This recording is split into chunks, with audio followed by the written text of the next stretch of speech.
BJP. സംസ്ഥാന വക്താവ് colonel S Denny അടക്കമുള്ളവരുടെ സ്ഥാനാർത്ഥി പട്ടിക ആദ്യ പട്ടിക പ്രഖ്യാപിച്ചുകൊണ്ടാണ് ബി.ജെ.പി. കൊല്ലം കോർപ്പറേഷനിലെ സ്ഥാനാർത്ഥി പട്ടിക പുറത്തുവിട്ടിരിക്കുന്നത്.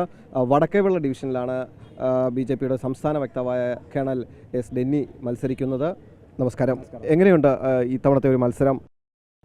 ഇത്തവണത്തെ ഒരു മത്സരം നമുക്കെല്ലാവർക്കും അറിയാം, കേരളത്തിലെ ജനങ്ങൾക്ക് ഒരു മാറ്റം അവർക്ക് വേണമെന്നുള്ളൊരു ചിന്തയിലാണ് എല്ലാവരും. ആ മാറ്റം ബി.ജെ.പിയിലൂടെ ആയിരിക്കും എന്നും ഒരു ധാരണ അല്ലെങ്കിൽ ഒരു വിശ്വാസം എന്ന് പൊതുജനത്തിനുണ്ട്.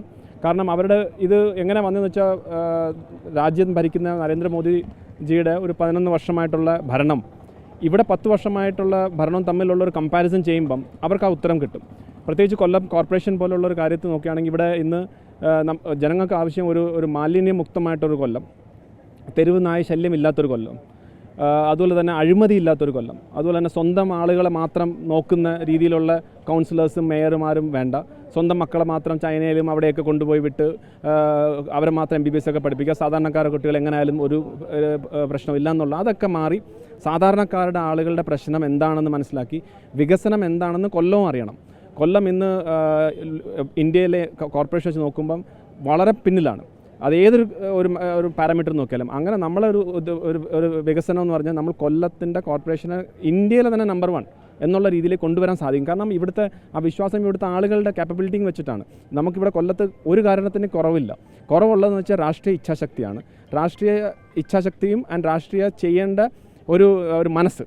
അപ്പോൾ ഇത് രണ്ടും ജനങ്ങൾക്ക് വേണ്ടി ചെയ്യാം എന്നുള്ളൊരു മനസ്സുണ്ടെങ്കിൽ തീർച്ചയായിട്ടും വലിയ മാറ്റം വരും. എനിക്ക് തോന്നുന്നു ഈ കൊല്ലം കോർപ്പറേഷൻ്റെ ഈ ഒരു ഇലക്ഷൻ, ഈ ഒരു 2025 വലിയൊരു മാറ്റം തന്നെ ആയിരിക്കും നമുക്ക് കാണാൻ പോകുന്നത്. അതിനകത്ത് എനിക്ക് തോന്നുന്നു ആളുകളുടെ മനസ്സിനകത്ത് അവർ ഉറപ്പിച്ചു കഴിഞ്ഞു, അത് ബി.ജെ.പിയിലൂടെ തന്നെ ആയിരിക്കും എന്നാണ് എൻ്റെ ഒരു ഉറച്ച വിശ്വാസം. കോർപ്പറേഷനെ സംബന്ധിച്ച് നോക്കുകയാണെങ്കിൽ, അതിൻ്റെ ഒരു ചരിത്രം നോക്കുകയാണെങ്കിൽ, ചുവപ്പ് കോട്ട എന്നൊക്കെ പറയുന്ന തരത്തിൽ വളരെ നാളുകളായി ഇടതുപക്ഷത്തിനോടൊപ്പം നിൽക്കുന്ന പഞ്ചായത്താണെങ്കിലും കോർപ്പറേഷനാണെങ്കിലും ബാക്കി വാർഡുകൾ ഗ്രാമപഞ്ചായത്തുകളൊക്കെ എടുത്തു നോക്കിയാൽ, അപ്പോൾ അത്തരത്തിൽ ഒരു മത്സരത്തോടു കൂടി ഇങ്ങനെ പിടിച്ചെടുക്കാൻ അത് ഏറെ പ്രയാസം നിറഞ്ഞൊരു കാര്യമാണ്. പ്രയാസം തന്നെയാണ്, അതിനകത്ത് യാതൊരു സംശയമില്ല. പക്ഷേ ഇതേപോലത്തെ പ്രയാസമായിരുന്നു ഞങ്ങൾക്ക് ത്രിപുരയിലും ബംഗാളിലും. അവിടെയും 30 വർഷത്തോളം CPM ഭരിച്ച ഒരു സംസ്ഥാനങ്ങളായിരുന്നു. അവിടെ നിന്ന് ജനങ്ങൾ മാറ്റിയിട്ടുണ്ടെങ്കിൽ, കൊല്ലം കോർപ്പറേഷനിൽ 25 വർഷമായി കോർപ്പറേഷനും 5 വർഷമായി മുനിസിപ്പാലിറ്റിയും 30 വർഷമായിട്ടുള്ള ഈ ഭരണം മതിയായി എന്ന് ഇവിടുത്തെ ആളുകൾ തീരുമാനിച്ചിട്ടുണ്ട്. ആ ആളുകളുടെ തീരുമാനമാണ് ഞങ്ങളുടെ വിശ്വാസം, ആത്മവിശ്വാസം. അതുകൊണ്ട് എനിക്ക് തോന്നുന്നു ഈ ഏറ്റവും കൂടുതൽ കഴിഞ്ഞ പ്രാവശ്യവും വോട്ട് ശതമാനം കൂടിയത് കൊല്ലത്താണ്. കാരണം കൊല്ലത്ത് അങ്ങനത്തെ ഒരു ചിന്തയുണ്ട്.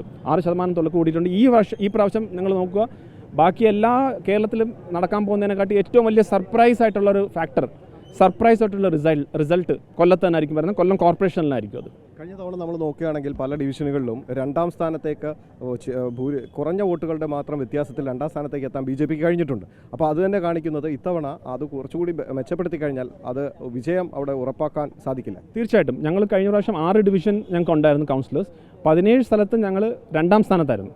അതുപോലെ തന്നെ വളരെ ചെറിയ മാർജിനിലാണ് മറ്റുള്ള സ്ഥലത്തും നമ്മൾ തോറ്റത്. അപ്പം ഇപ്രാവശ്യം ആ ഒരു കാര്യത്തിൽ വലിയ മാറ്റമുണ്ട്. കാരണം ഞാൻ നേരത്തെ പറഞ്ഞ പോലെ ആളുകൾ അത്രമാത്രം മടുത്തിരിക്കുകയാണ്. ആളുകൾക്കൊരു മാറ്റം വേണം. കാരണം ഇതൊന്നും ഈ ജനങ്ങളൊന്നും അവർക്കൊക്കെ ബുദ്ധിയും വിവേകമൊക്കെ ഉള്ള ആളുകളാണ്. അവർ ഈ കണ്ട് പറഞ്ഞ് ഈ ഗിമിക്സും ഈ ഇലക്ഷന് തൊട്ട് മുമ്പ് നടക്കുന്ന ഈ ഗിമിക്സൊക്കെ അവർക്ക് കണ്ട് മതിയായിരിക്കുകയാണ്. അപ്പോൾ ഇപ്രാവശ്യം ആ ഒരു മാറ്റം നമുക്ക് കാണാൻ സാധിക്കും. ഞാൻ നേരത്തെ പറഞ്ഞ പോലെ കൊല്ലം കോർപ്പറേഷനെ ത്രിപുരയും വെസ്റ്റ് ബംഗാളുമായിട്ട് ചിത്രീകരിച്ച് അങ്ങനെ ഭരിക്കുന്ന ആ ഒരു ഭരണ സമിതി അത് മാറിയേ തീരൂ. ആ മാറാത്തതിനി മാറും എന്നാണ് ഞങ്ങളുടെ ഒരു വിശ്വാസം. അതുപോലെ തന്നെ ഞങ്ങൾ ഒരൊറ്റ മുദ്രാവാക്യമേ ഉള്ളൂ, അത് വികസനം മാത്രമാണ്. വേറെ ഒരു കാര്യത്തിൽ നമുക്ക് ഫോക്കസില്ല. വികസനം കൊണ്ടുവരണം. ആ വികസനം എല്ലാവരെയും നമ്മളെല്ലാവരെയും നിങ്ങളെപ്പോലെ എല്ലാവരെയും സാധാരണക്കാരായിട്ടുള്ള ആളുകൾക്കും അതിൻ്റെ ഒരു എഫക്റ്റ് കിട്ടണം എന്നുള്ളൊരു വിശ്വാസത്തിലാണ്. വികസനം മാത്രമാണ് നമ്മുടെ മുദ്രാവാക്യം. ആദ്യത്തെ ഒരു സ്ഥാനാർത്ഥി ലിസ്റ്റ് പ്രഖ്യാപനം കഴിഞ്ഞു. 21 സ്ഥാനാർത്ഥികളെ പ്രഖ്യാപിച്ചു കഴിഞ്ഞു. ഇനിയിപ്പോൾ വരുന്ന സ്ഥാനാർത്ഥി പട്ടിക വരുമ്പോഴും യുവാക്കൾക്ക് കൂടുതൽ മുൻഗണന കൊടുക്കണം, അങ്ങനെ ഒരു കാഴ്ചപ്പാട് ബി.ജെ.പി. ഇത്തവണ ഉണ്ടോ? കഴിഞ്ഞ തവണ ഒരുപാട് യുവാക്കളെ ഈ രംഗത്തേക്ക് കൊണ്ടുവന്ന ഒരു ബി.ജെ.പി. ആയിരുന്നു. തീർച്ചയായിട്ടും നമ്മളൊരു ബാലൻസ് ആയിട്ടാണ് നോക്കുന്നത് ഈ പ്രാവശ്യം.